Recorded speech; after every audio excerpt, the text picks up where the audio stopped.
Well, I was trained in graduate work in the history of religions.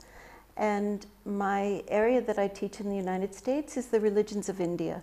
So that includes Buddhism, Hindu traditions, Jainism, and religion in modern India, which, as you know, is very complex.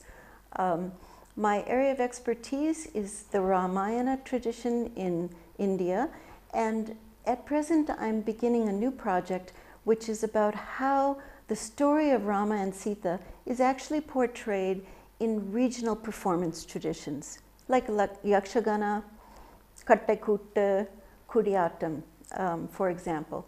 And one of the things that's very interesting to me about performances like this is that, first of all, there's a lot of innovation and creativity that goes into the performance.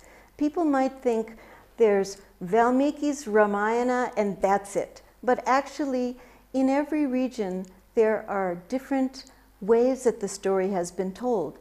And when you're working with a performance tradition, there are multiple layers through which that story is portrayed. For example, think of Yakshagana. The first thing that you think of when you think of Yakshagana is the huge hats, these big tall headpieces, the makeup, and the costumes. Those all in and of themselves portray the epic characters in a very particular way, usually with a lot of power and majesticness. Then in Yakshagana, there's something called a prasanga. A prasanga is a collection of poems that are sung by someone who is both a director and what's called the Bhagavatar, the singer. Now that singer will have in his mind at least 300 songs that could be relevant to the episode that is being portrayed. So the Bhagavatar will pick from those many songs about 15. Nobody will know in advance which songs the Bhagavatar will pick, which means that every single performance is going to be different. Then, after the song is sung, there will be two characters on stage. This is the dialogue. The dialogue is completely improvised in every performance. That means whatever has happened recently in the newspaper or in the local town, there may be some topical reference in the dialogue, which is connecting the events of an ancient epic to what was happening that very day, or making clever jokes that people in the audience will savor. For example, in one play that we saw that was called Vali Moksham, the deliverance of Vali, Sugriva says to Rama, "Rama, you and I are exactly the same.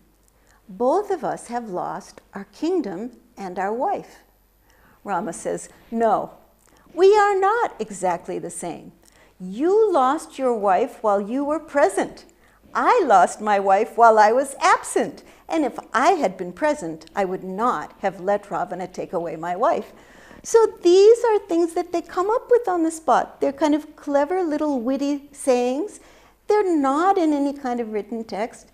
So that means that every time you go to see that performance, even if you've seen it before, you're wondering, what are they going to do today?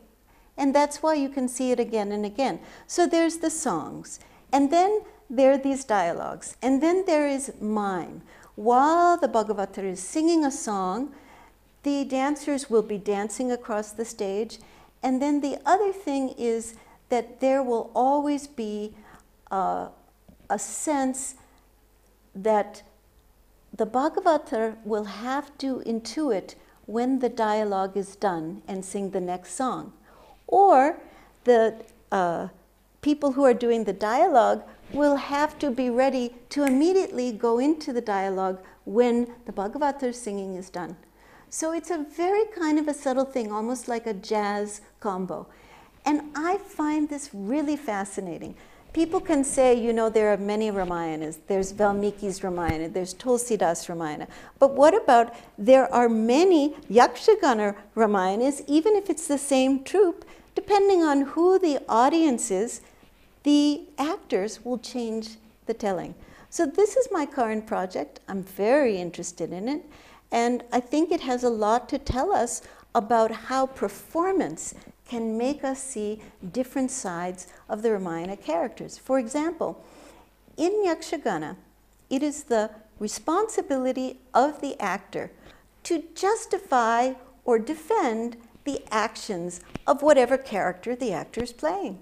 So sometimes the stage will become a full-fledged debate where Rama and Vali will be debating about what is the ethical way to act in life, or Ravana will be debating with Hanuman about what is the proper way to act in court.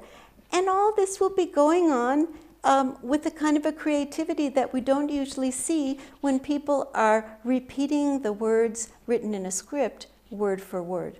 So this is a kind of theater that is performed mostly in the coastal area of Karnataka in the north. And that's what I'll be working on for the next year.